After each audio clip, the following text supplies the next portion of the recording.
عمومی طور پہ کہا جاتا ہے یہ دنیا والے ہیں، یہ دین والے ہیں، اور یہ دو تقسیمات کر دی جاتی.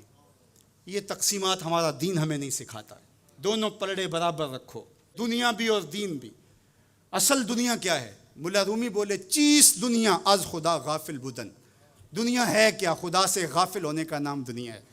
وہ آپ چاہے ممبر پہ بیٹھ کے غافل ہیں یا دکان پہ بیٹھ کے غافل ہیں، وہ آپ دنیا داری کر رہے ہیں.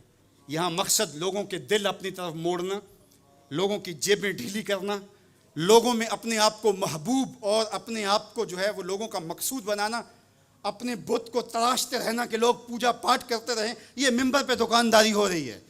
اور دوسرا دکان پہ بیٹھا ہے لیکن سچ کا دامن نہیں چھوڑتا. میرے حضور نے فرمایا سچا تاجر قیامت کے دن پیغمبروں کے ساتھ اٹھایا جائے گا. تو دنیا اور دین یہ دونوں ساتھ ساتھ چلتے ہیں. تو دین اور دنیا دو الگ الگ خانے نہیں ہیں. اسلام ترک دنیا سے روکتا ہے لیکن غرق دنیا سے بھی بچنے کی تلقین کرتا ہے. رہبانیت کا درس بھی نہیں دیتا. لا رہبانیت فی الاسلام. اسلام میں رہبانیت نام کی کوئی چیز نہیں ہے کہ تم گھر بار چھوڑ دو، تم بستی چھوڑ دو، تم کوہ غار کی زندگی اختیار کرو. اسلام کا یہ مزاج نہیں ہے. ابھی بات ہو رہی تھی، حضور نے مواخات قائم کیے مدینہ المنورہ میں، اور مواخات مدینہ یہ کائنات کا ایک انوکھا باب ہے، اور یہ ایک الگ مضمون اور عنوان ہے کہ دو افراد کو، ایک انصار لیا اور ایک مہاجر لیا، اور حضور نے ان کے درمیان مواخات قائم کر دی. تو حضرت ابو درداء اور حضرت سلمان فارسی کے درمیان حضور نے مواخات قائم کی. تو جن کے ساتھ بھائی چارہ تھا وہ پھر حال پوچھنے جاتے تھے کہ میرے بھائی کو پریشانی تو نہیں ہے. تو حضرت سلمان فارسی گئے حضرت ابو درداء کے گھر. تو دیکھا کہ حضرت ابو درداء کی بیوی وہ عام سے کپڑوں میں تھی. تو انہوں نے کہا کہ میری بہن یہ کیا ماجرا، میلے کچیلے واجبی سے کپڑے.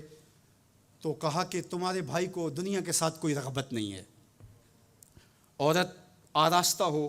حضور نے عورت کی خوبیاں بیان کی کہ بہترین عورت وہ ہے جب اس کا شوہر دیکھے اس کو تو اس سے خوش کر دے. وہ اس کا لباس، اس کی حیت اور طرز زندگی ایسا ہو کہ مرد کے لیے مسرت، خوشی اور سرشاری کا ذریعہ ہو، تاکہ اس کی نظر یکسو رہے اور اس کے خیالات پراگندہ نہ ہوں، اس کی سوچوں میں آوارگی نہ آنے پائے. تو کہا کہ تمہارے بھائی کو رغبت ہی نہیں ہے دنیا کے ساتھ، اس لیے مجھے اس کی کوئی ضرورت نہیں ہوتی. خیر حضرت ابو درداء آئے تو کھانا لائے. تو حضرت سلمان فارسی نے کہا کہ آپ بھی کھائیے. کہا میں روزے سے ہوں. کہا کہ میں تو نہیں کھاؤں گا جب تک آپ نہیں کھائیں گے. تو نفلی روزہ مہمان کے لیے توڑا جا سکتا ہے.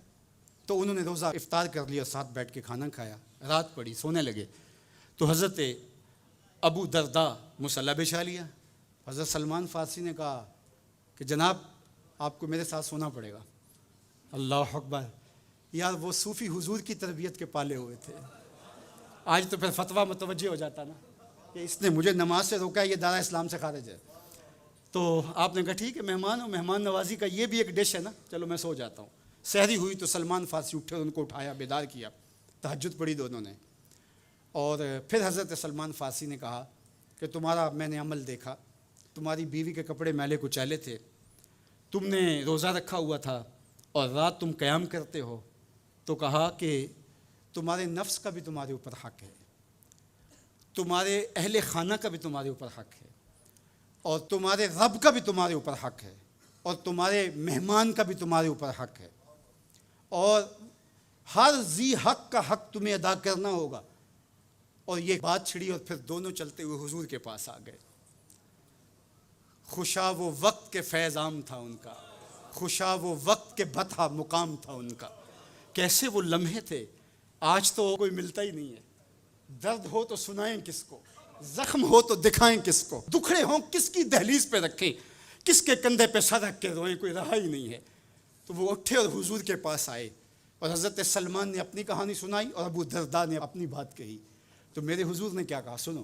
ارشاد فرمایا صدق سلمان، کہا میرے سلمان نے سچ کہا ہے. تو ہمارا دین ہمیں یہ کہتا ہے کہ تمہاری زندگیاں خوبصورت ہو، رب کا حق بھی ادا کرو. اور حضور نے ایک شخص کو دیکھا وہ سخت کمزور ہے. تو آقا کریم نے فرمایا کہ کیا ماجرا ہے، تم بہت کمزور ہو، تو نے کوئی دعا تو نہیں کی تھی رب سے؟